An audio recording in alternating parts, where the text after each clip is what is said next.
In today's job, I'm going to show you how to fit a solid pine shelves on a hollow wall.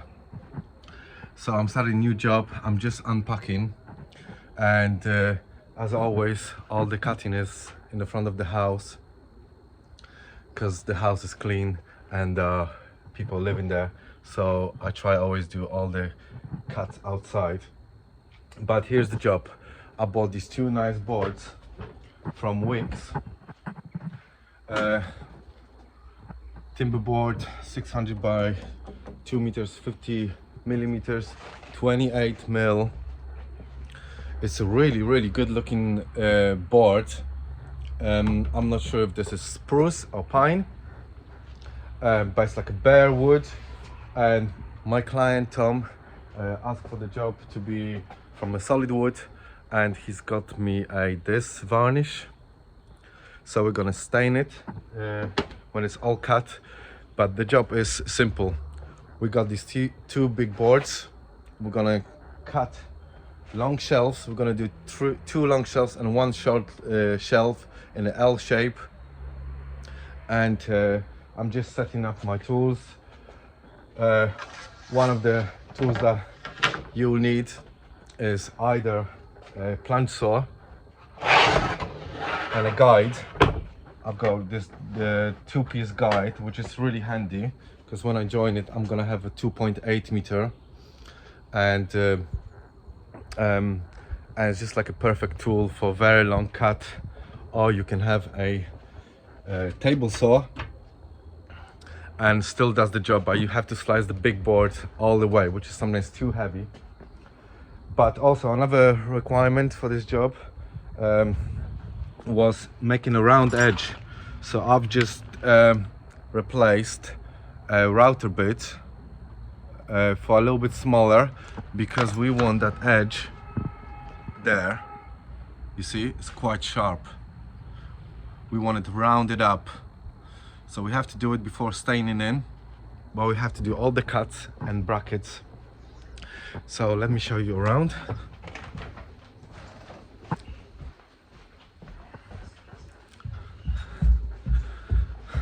Beautiful picture, by the way.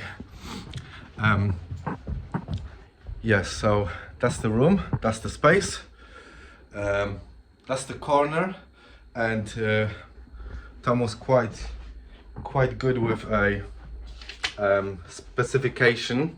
So this is what he sent me. He said, "Martin, can you do this?" I said, "Sure." And he wants that L shape on the bottom and the straight one on the top. So I already drew some lines. I always mark it, and this is the tip. Before anything happens, you make a little design, little sketch on the wall to see, okay, this feels good. And I've also got a picture of that I got from my client. He said on the WhatsApp with his own like marks where it should go. So I'm pretty confident this is where it is. And yeah, I removed the hooks because they were in the way as well. But this is it. You go two long shelves and one on the other side. I think the reason is because there's like a slope, so it would be strange to have a shelf just under the slope of the ceiling. But the challenge is there's a hollow wall on both sides. It's a new build. So what we'll have to do, we have to drill and find that timber, literally with a drill and a small drill bit, and we're gonna pierce the wall until we find that timber. And when we do, we're gonna mark it. And we need, I reckon, for 1.9 meter, we need like 3 brackets. So 1, 2, 3 brackets and 2 over here. So we're gonna have 3, 6, 7, 8 brackets. And we're gonna have to join that L-shaped board together. We'll see if we can do 45 degree. Maybe we'll do straight edge and wooden dowels to join it. But here's the brackets. Really cool brackets, and that's how it's gonna look. And the board will go there. You can see that slot where my finger is on the top. I just had a little thought as well, what would be good, and we don't have that, is orange screws. That would be really cool to have orange screws, but we have gold screws, and yeah, we have to work with what we've got. But here's the job. I'm gonna set up the camera and film the entire process, so stay with me.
you.